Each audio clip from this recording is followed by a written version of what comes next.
예수 그 이름 나는 말할 수 없네. 그 이름 속에 있는 비밀을, 그 이름 속에 있는 사랑을, 그 사랑을 말할 수 없어서 그 풍부함 표현 못해서 비밀이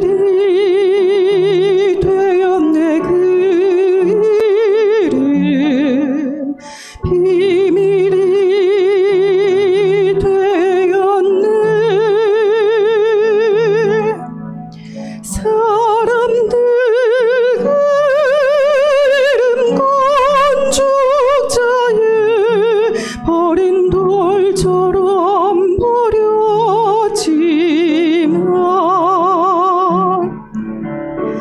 내 마음에 새겨진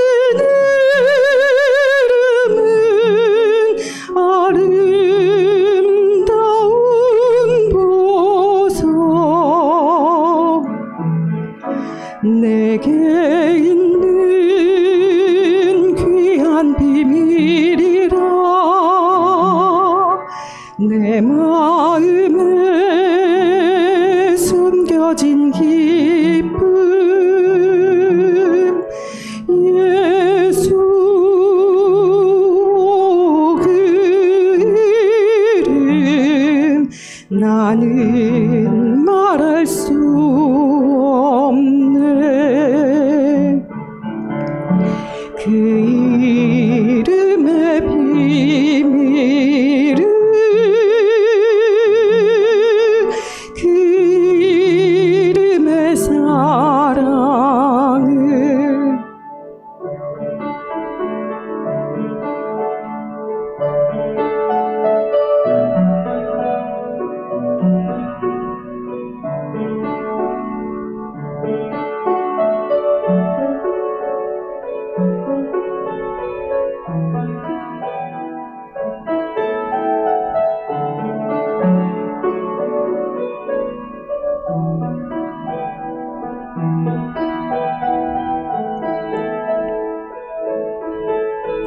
그 사랑을 말할 수 없어서 그 풍부함 표현 못해서 비밀이 되었네. 그 이름 비밀이 되었네. 사람들 그 이름 건축자의 버린 돌처럼 버렸지만 내 마음에 새겨진 이름은 아름다운 보석, 내게 있는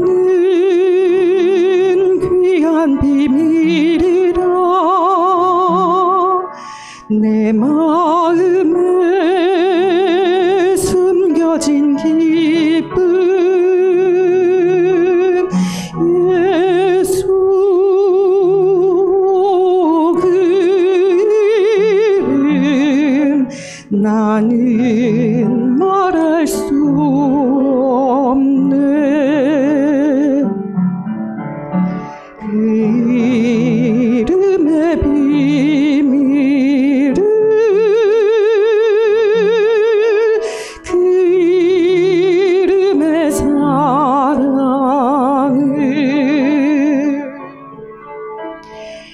예수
그동안 우리가 8월 한 달 동안 믿음 훈련에 대해서 살펴봤습니다. 오늘은 마지막 성소에 들어갈 믿음의 담력에 대해서 우리가 살펴보면서 말씀을 정리하고자 합니다. 여러분, 담력이라는 게 뭘까요? 담력. 이것은 그냥 편하게 얘기하자면 배짱, 뭐 그렇게도 얘기할 수 있어요. 근데 제가 시골에 가서 교회를 하나 아름답게 지었어요. 그리고 그 지역 사람들을 초청을 하고 바자회를 열었습니다. 물건들이 꽤 있어서 교회 앞마당에도 쭉 진열을 하고, 또 조금 괜찮은 옷들은 교회 1층에 이렇게 복도가 있어요. 그 복도에, 그리고 옆에 이렇게 공간들을 활용해서, 그리고 저쪽 끝에는 이제 식당이 있었는데 그 공간을 활용해서 배치를 해놨습니다.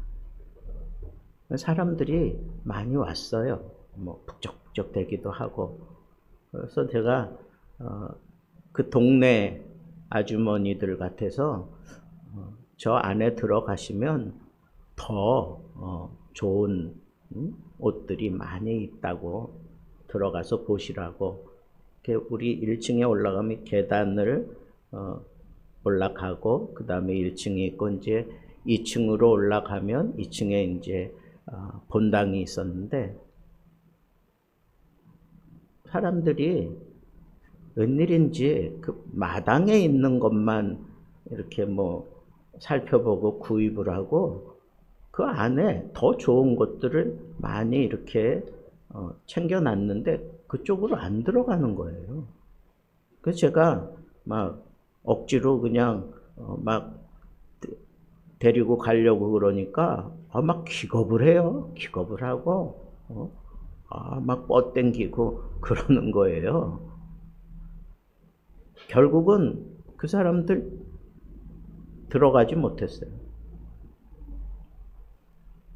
그랬더니 교회 장로님이 저한테 그러는 거예요. 목사님, 억지로 그렇게 하지 말라는 거예요. 이 동네가 집성촌이기 때문에 상당히 샤머니즘적인 그런 생각을 가지고 있는 그런 무리가 여기 모여 있기 때문에 성전에 들어가는 것은 이건 보통 용기가 없으면 못 들어갑니다. 그러는 거예요.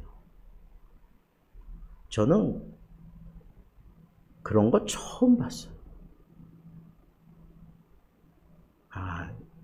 우리는 그냥 뭐 들어와서 그냥 너무 편안하게 그냥 여기 왔다 갔다 하고 뭐 그러잖아요. 근데 아니, 그 문지방도 못 건너오는 사람들이 있어요. 담력이 없는 거예요. 여러분, 신앙생활이 뭘까요? 신앙생활에서 만약에 이 담력이 빠지면 아무 힘이 없어요. 믿음도 담력을 가지고 막 앞장서서 나가고, 힘들고 어려운 그런 장애물이 있으면 그걸 막 헤치고 나가고, 막 그럴 때, 야, 저 믿음 참 기대가 된다. 칭찬하고 막 이럴 거 아니겠어요? 근데 믿음 생활하면서 그런 모습을 보여주지 못한다면 그 사람은 틀림없이 믿음으로 말미암아 이룰 수 있는 그 굉장한 일들을 지금 놓치고 있는 거예요. 어떤 사람들은 너무 그냥 조용히 그냥 행동해야 되는 걸로 생각해. 그래서 기도를 해도 그냥 뽕잎 갉아먹는 누에처럼 사근사근 막 그런 거 선호하는 분들이 많아요. 뭐 그거 잘못됐다고 얘기할 수 없지만 여러분 무조건 교회에서는 이렇게 잠잠하고 조용해야 된다. 교회가 거룩한 곳이기 때문에 그렇게 얘기하고 그렇게 이해하는 사람들은 자칫 잘못하면 매갈이 없는 그런 믿음 생활 하기가 쉬워요. 그런 사람들 가만 보면 정말 힘이 없는 그런 믿음 표현을 하고 그렇게 생활하는 분들이 거의 태반입니다. 그래서 어떤 사람은 그렇게 얘기를 해요.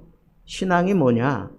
신앙은 조용히 믿으면서 그냥 취미 생활하는 그런 게 아니다라고 그렇게 아주 강하게 얘기를 해요. 왜냐?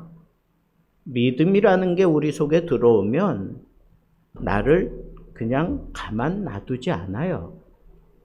믿음이 내 속에 들어오면 나를 온전히 다 뒤집어 바꿔놓는데 그냥 조용하게 내가 바뀐다고요? 천만의 말씀. 안 그래요.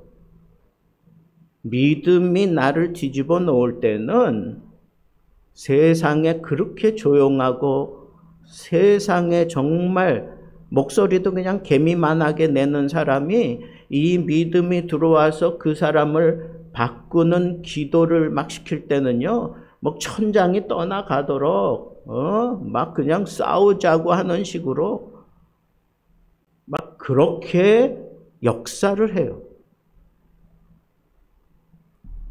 오늘 말씀도 잘 보면 그러므로 형제들아 우리가 예수의 피를 힘입어 성소에 들어갈 담력을 얻었다. 담력을 얻었다 그랬어. 담력을 얻었다. 성소에 들어간다는 게 뭘까요, 여러분? 그냥 문 열고 그냥 들어가서 거기에 앉는 그겁니까? 이 성소는 구약시대에 보면 성소에는 누구만 들어가죠? 제사장만 들어가. 제사장만. 제사장이 그 성소에 들어가서 뭐 했어요? 떡을 항상 챙기고 불 꺼지지 않도록 그렇게 항상, 그리고 그 앞에 향단이 있어요. 분향단. 분향단이 있어요. 그리고 그 뒤로 휘장이 있어. 휘장이. 왜? 그 휘장 너머에 뭐가 있어요? 성소 가운데에서도 가장 은밀한 곳, 지성소라 그러죠. 지성소. 그 지성소에는 제사장 가운데에서도 대제사장만 들어갈 수 있어. 그런데 제사장이 아니고 또 지성소에 대제사장이 아닌 사람이 들어가면 어떻게 될까요? 그냥 그 자리에서 죽는 거예요. 그러니까 성소에 들어간다라고 하는 것은 하나님의 임재 속으로 들어가는 것과 같은 거예요. 그런데 우리가 제사장이 아니라면 그냥 죽는 거예요. 삶과 죽음이 결정되는 자리예요. 두려운 곳이에요. 그런데 여기 보니까 성소에 들어갈 담력을 얻었다. 그렇게 얘기를 했어요. 그런데 그 담력이 언제 생겼을까요? 언제 생겼을까요? 예수님께서 십자가에서 죽으실 때 지성소와 성소 가로막고 있던 그 휘장이 위로부터 아래로 쫙 찢어집니다. 그러니까 성소와 지성소가 하나가 됐어. 이제는 성소, 지성소 구분이 없어. 그 얘기는 뭐예요? 그 지성소가 왜 은밀한 곳이에요? 거기 하나님이 임재하실 때 광야 생활 가운데 구름 기둥으로 바로 그 언약궤 위에 구름 기둥이 쫙 서는 거예요. 그래서 그 구름 기둥이 움직이면 백성들은 다 같이 일어나서 움직이고 그 구름 기둥을 따라가요. 왜? 그게 하나님이라고, 하나님의 임재라고 생각하니까 백성들이 그렇게, 또 하나님이 그렇게 내가 여기에 임한다라고 분명하게 말씀하셨기 때문에. 그러니까 성소에 백성들이 막 들어올 수 없는 거예요. 그런데 이게 쫙 갈라짐으로 인해서 우리가 담대히 들어갈 수 있는 그런 특권이 생겼단 말이에요. 특권이 생겼어요. 뭐 때문에? 예수 그리스도의 십자가 때문에. 십자가. 여러분, 우리가 믿음 생활하면서 우리를 참 담대하게 만들어주는 세 가지 요소가 있는데, 첫째는 우리 설집사가 찬양한 것처럼 예수 그리스도의 이름이에요. 예수 그리스도의 이름으로 명하노니 일어나 걸으라 그럴 때 미문에 앉은 뱅이가 벌떡 일어나서 걸었어요. 예수 그리스도의 이름으로 마귀를 쫓아내고 병자를 일으켜 세우는 예수 그리스도의 이름을 우리가 믿음으로 받았어요. 그러니까 우리는 믿음으로 예수 그리스도의 이름을 우리는 사용하며 살아야 되는 그런 특권이 있어. 또 하나는 예수 그리스도의 피예요. 예수 그리스도의 피가 우리를 이렇게 담대하게 만들어 준 거예요. 십자가에서 죽으신 건 예수님이 피를 흘려서 성소와 지성소가 하나가 되게 하셨어요.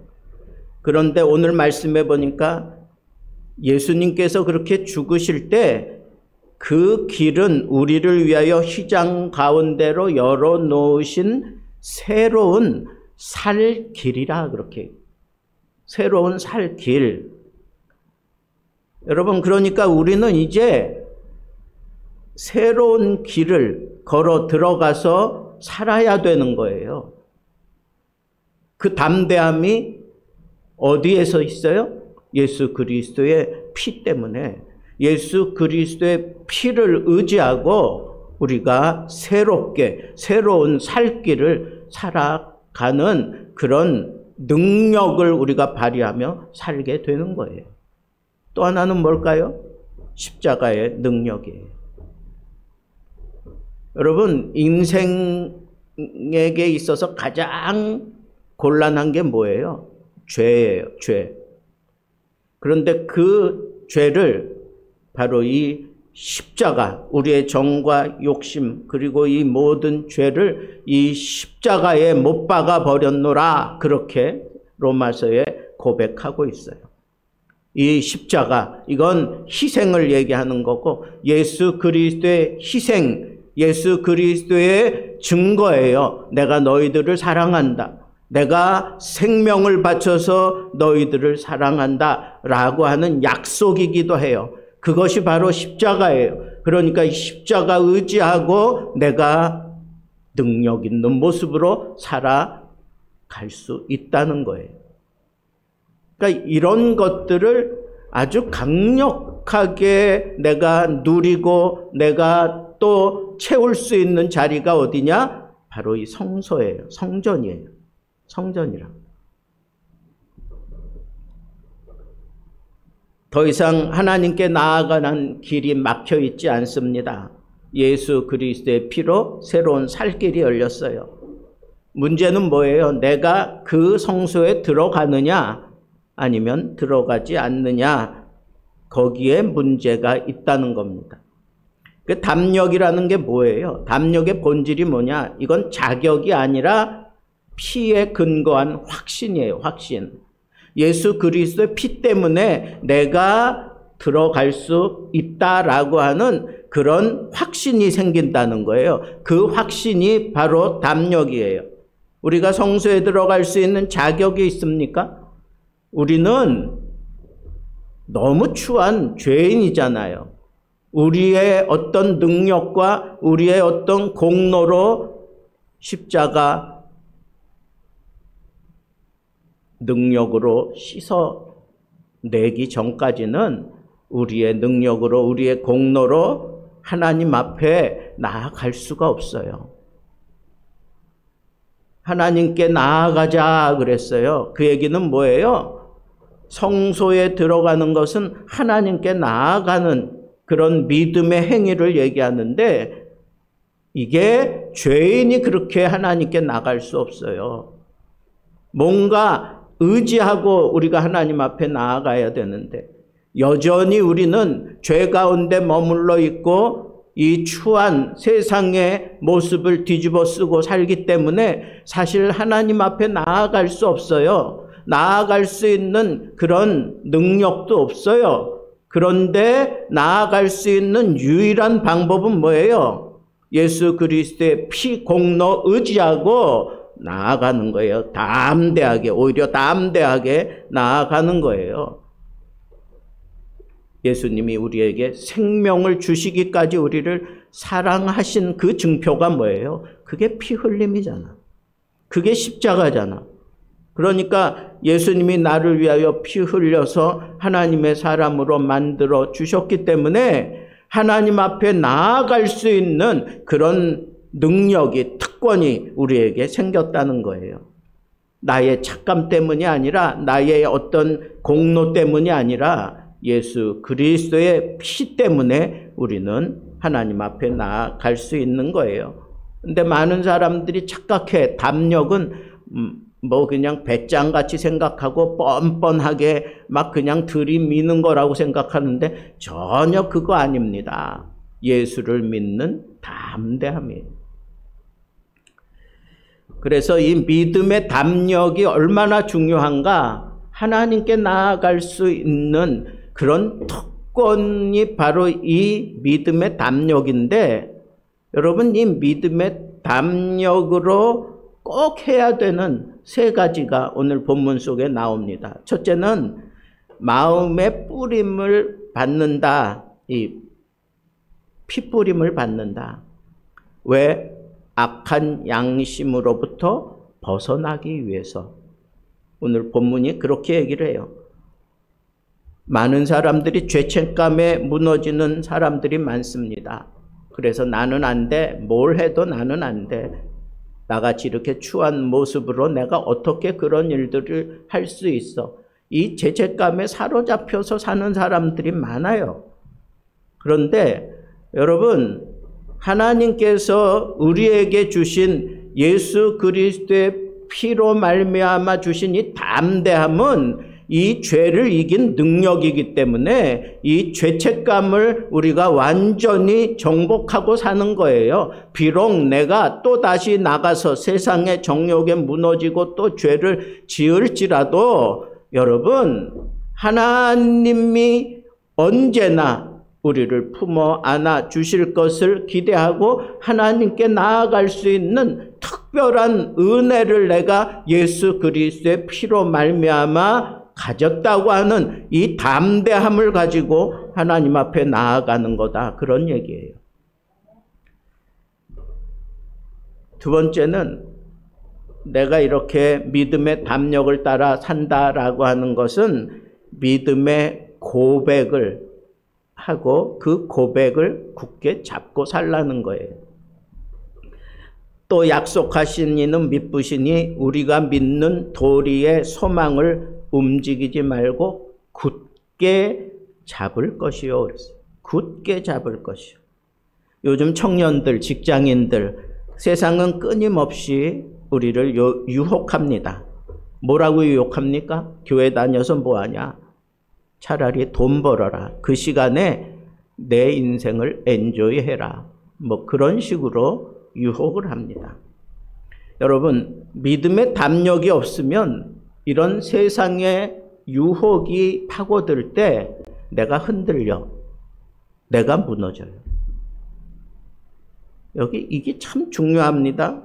담력 있는 신앙은 흔들리지 않는 신앙인데 자꾸 세상이 우리를 유혹하고 마귀가 우리를 참 위협하기도 하고 막 그럴 때 흔들린단 말이에요. 그런데 이걸 흔들리지 않기 위해서 우리는 이 믿음의 담력을 가지고 살아가야 되는데, 이 믿음의 담력을 가지고 내가 생긴 이 근육을 아주 짱짱하게 지켜나가려고 하면 고백하는 시간이 필요해요. 믿음의 고백. 누구에게 믿음의 고백을 하는 거예요? 하나님께, 예수님께. 주님, 내가 참 어리석고 내가 참 추한 몰골을 가지고 페바제처럼 또 주님 앞에 나옵니다. 그럴지라도 주님은 나를 외면하지 마시고, 주님은 나를 또 품어 안아 주시고, 주님은 나를 또 깨끗하게 씻겨 주십시오. 이런 고백이 뭐예요? 그게 기도예요. 기도. 믿음의 고백은 기도로 연결되는데, 이런 기도로 나 자신이 이렇게 든든해지는 거예요. 기도 생활 안 하고 어떻게 우리가 정말 이 믿음의 담력을 가지고 살 수 있겠어요? 왜 자꾸 무너지는 거예요? 왜 자꾸 유혹에 흔들리는 거예요? 담력이 없어서 그래. 근데 그 담력이 흔들리지 않으려면 어떻게 해야 돼요? 하나님 앞에 고백해야 돼. 믿음의 고백을 해야 된다니까. 기도를 통해서 믿음의 고백을 해야 돼요. 믿음 생활, 기도 생활 안 하면 흔들릴 수밖에 없어요.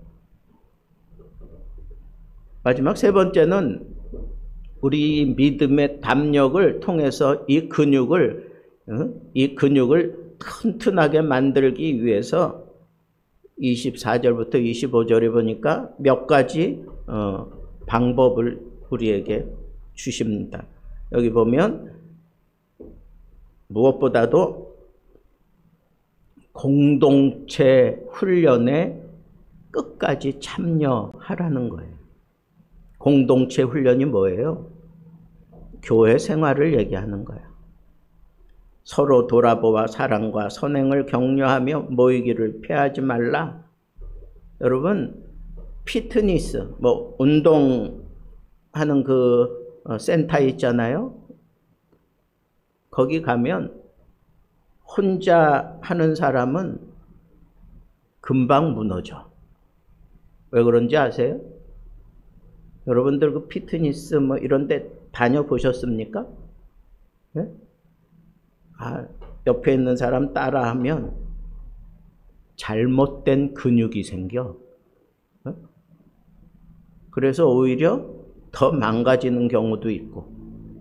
그런데 여러분, 혼자 하는 사람은 그냥 무너지는 거예요. 또 오래 할 수도 없고.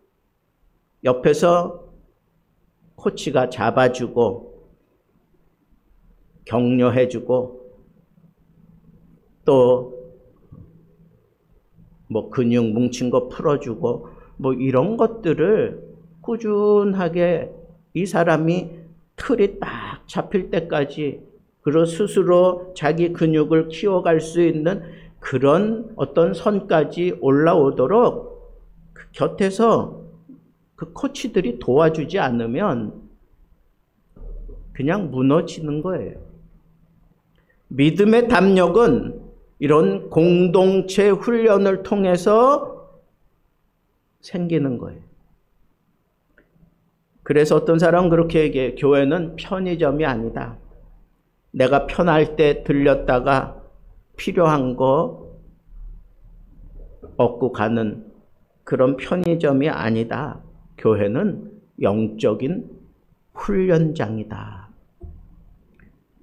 우리는 군인입니다. 군인이 훈련소 안 가고 집에서 편안히 있다고 생각하면 전쟁이 벌어졌을 때 과연 그 전쟁 감당할 수 있겠습니까?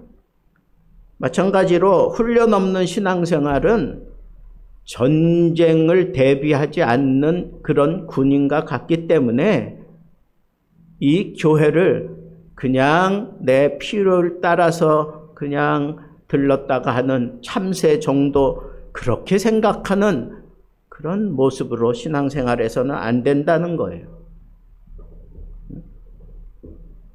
그러면 적극적으로 어떻게 해야 되냐? 여기 보니까 서로 돌아보라 그랬어요. 서로 돌아보라. 믿음은 함께 훈련하는 거예요. 서로 돌아보아 사랑과 선행을 격려하라 그랬습니다. 신앙은 개인 플레이가 아니에요.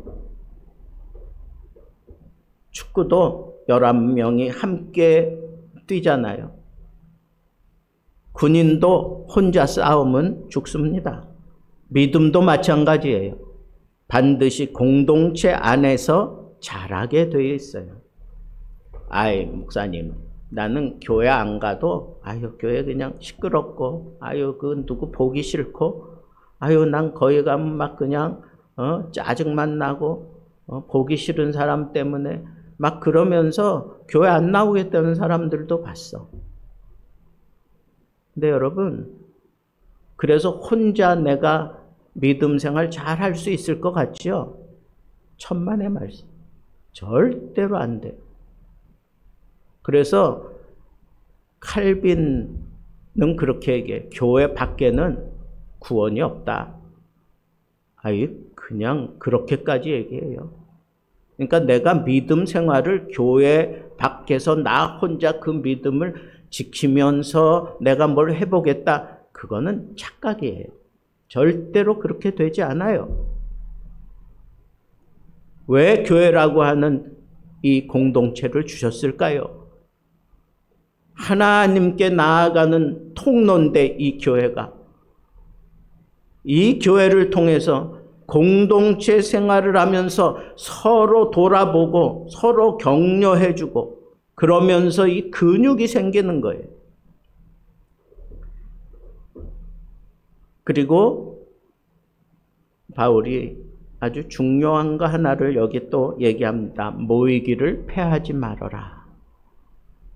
이 얘기는 다시 얘기하면 왜 모이는데 내가 하나님 앞에 예배 드리고 영광 돌리는데 이 교회가 영적 훈련장이라 그랬으니까 여기서 내가 날마다 하나님 앞에 사람들 앞에서 내가 이렇게 계속 성장해 가야 되는데 훈련에 빠지는 것과 같아요.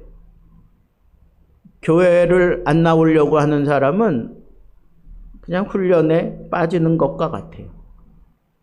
모이기를 패하는 어떤 사람들의 습관과 같이 하지 말아라. 오늘날 제일 무서운 게 뭔지 알아요? 습관적으로 빠지는 거예요. 여러분, 우리가 하나님 앞에 나올 때, 하나님을 바라보고 나올 때 하나님 두려우신 하나님인 줄 알고 그 앞에 모든 것을 우리가 다 순종하고 모든 것을 다 내려놓고 나오잖아요. 왜? 철저하게 하나님 중심이니까. 그게 믿음이니까. 그런데 내 편리를 따라, 내 생각을 따라, 내 시간에 따라 여러분 그렇게 해가지고는 믿음의 근육이 생기지 않아요. 믿음의 근육을 내가 지키지 못해요. 제일 무서운 게 이렇게 습관적으로 불참하는 거예요. 이 정도는 목사님도 이해하실 거야. 이 정도는 하나님도 이해해 주실 거야. 여러분, 이해는 하겠지요. 그러나 그 사람은 건강한 믿음 생활 보장할 수가 없습니다. 예배 빠지는데 죄책감도 없어요. 그냥 교회에서 하는 행사 그냥 빠지는 게 그냥 당연해지고 말았어요. 여러분, 이런 사람들은 절대로 담력 있게 하나님 앞에 나아가는 사람이 되지 못한다는 겁니다. 훈련 안 받으면, 말씀 붙잡지 않으면, 공동체 생활을 제대로 하지 않으면 영적 근육은 다 빠지고 마는 겁니다. 마지막 네 번째 이런 지침을 줍니다. 권하여. 너희가 서로 권하여. 이거는 서로 밀어주고 끌어준다. 그런 의미예요. 앞에서 끌고 뒤에서 밀고 뭐 그런 것처럼. 근데 여러분, 교회는 하나님을 바라보고 하나님께 나아가기 위해서 모이는 장소이기 때문에 친목 모임으로 끝나서는 안 돼요. 권한다라고 하는 것은 때로는 불편하게 쿡쿡 찌르는 거야. 집사님, 예배 빠지지 마세요. 형제님, 다시 기도 생활에 집중합시다. 안 하는 사람들에게, 빠지는 사람들에게 그렇게 얘기하는 것은 그 사람을 상당히 곤란하게 만들고 상당히 불편하게 만드는 게 틀림없어요. 근데 그럴 수도 있죠. 뭐 오늘만 빠지고 다음부터 열심히 하자고 뭐 그렇게 얘기할 수도 있어요. 그러나 정말 그 사람을 사랑하고 그 사람에 대한 그리스도의 사랑이 있는 사람이라면 권할 수 있는 그런 자리까지 가야 돼. 내가 쿡 찌르면 오히려 그 사람이 도전을 받고 그 사람이 좋게 그리고 잘못된 생각을 돌이킬 수 있을 만큼 내가 이렇게 쿡 찔러서 깨닫게 만들어주는 게 그게 권하여라고 하는 거예요. 여러분, 내가 그 사람에게 이렇게 꾹 찔러서 얘기할 때 사람들이 잘 받아줍니까? 아니, 목사가 얘기해도 잘 안 받아. 지금 시대가 그런 시대예요. 너무 이기주의가 팽배해져 있고 에고이스트로 그냥 꽉 차 있는 그런 현대인들의 모습을 우리가 보고 있지 않습니까? 그렇기 때문에 권한다라고 하는 건 참 어려운 일이에요. 하는 것도 어렵지만 그걸 받아들이는 것도 참 어려운 거예요. 그런데 정말 건강한 교회가 되어서 함께 하나님 앞에 나아가는 그런 공동체는 이 권하여가 이게 상식이 돼야 돼. 내가 잘못 가고 있으면 누가 옆에서 쿡 찔러줘야 돼. 그걸 내가 또 기쁘게 받아들이고 감사합니다. 내가 나도 모르는 사이에 이렇게 곁길로 갔네요. 그러면서 돌아올 수 있는, 이게 많이 가면 더 돌아오기 힘들잖아. 그러니까 살짝 이렇게 삐뚤어졌을 때 쿡 찔러가지고 돌아오는 그런 분위기가 형성되어지는 게 그게 교회 공동체의 아름다운 모습인데, 요즘에는 이런 능력이 교회 안에서 완전히 다 사그러들고 말았어요. 그래서 옳은 얘기를 해도 사람들이 받지 않아. 조심해야 돼요. 아무렇게나 막 얘기해서는 안 돼요. 그러나 우리가 추구하는 바는 정말 서로 권할 수 있는 그런 공동체 생활을 우리가 만들어 가야 돼요. 그래야 우리가 건강해져. 그런데 사람들이 못 받아들이고 믿음이 약한 자들에게 막 그렇게 얘기해버리면 그건 못 받아들이지. 그리고 성격적으로 또 그런 걸 못 받아들이는 사람들이 있어. 그런 사람들에게는 그거는 이거는 믿음으로 당신이 이걸 다 소화하고 받아들여야 돼. 그렇게 얘기하면 안 돼. 우리는 지혜로워야 돼. 권할 때에도 지혜로워야 돼. 받을 수 있는 그런 상태에 있는 사람인지 판단할 수 있는 영적 통찰력이 필요하고, 그리고 정말 서로가 서로의 약점을 권할 수 있는 그런 아름다운 교회, 우리 교회는 그런 건강한 교회가 되었으면 참 좋겠어요. 말씀을 맺겠습니다. 믿음의 마지막은 뭐냐? 담력입니다. 여러분, 우리가 믿음 훈련을 하는 최종적인 목적이 뭐냐? 바로 이 담력을 얻기 위해서예요. 이 담력이 없이는 내가 믿음 생활을 건강하게 할 수가 없어요. 그리고 하나님이 주시는 그 놀라운 능력을 내 삶 속에 제대로 펼치며 살아갈 수가 없어요. 담력이 있는 자만 할 수가 있어요. 우리 주님께서 야 깊은 데로 가자 그러면 아니 내가 밤새도록 내가 그물질을 하다가 지금 왔는데 근데 그 담력이 생기는 거야. 주님의 말씀을 듣고 베드로는 갑자기 담력이 생겼어요. 말씀에 의지하여 내가 그물을 내리겠습니다. 그랬더니 놀라운 그런 영광을 그가 지 손으로 거두어 드리잖아요. 여러분 믿음 생활하면서 우리 좀 이런 능력을 우리 손으로 좀 거두어 드려야 되지 않을까요? 밤낮 그물은 열심히 치는데 밤낮 그냥 피레미만 잡히고 아니면은 그냥 빈 그물만 들어 올릴 겁니까?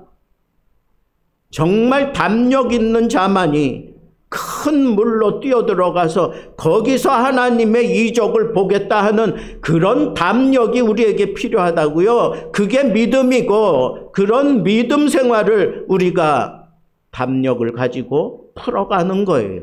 이미 하나님은 우리에게 다 허락하셨어. 예수의 피로 우리 주 예수 그리스도의 십자가로 우리에게 주신 구세주의 이름 예수라고 하는 이름을 통해서 우리는 얼마든지 누릴 수 있는 그런 특권을 우리가 받았어요. 그래서 우리에게 얘기하는 거예요. 성소에 들어갈 담력을 너희들이 받았으니까 이 담력만 너희들이 제대로 이 교회 생활에서 온전히 풀어낼 수 있으면 너희들이 어느 자리 가든 세상 어떤 자리에 가든 너희들은 담대하게 하나님의 영광을 드러내고야 말 것이다. 하나님의 이적을 볼 것이다.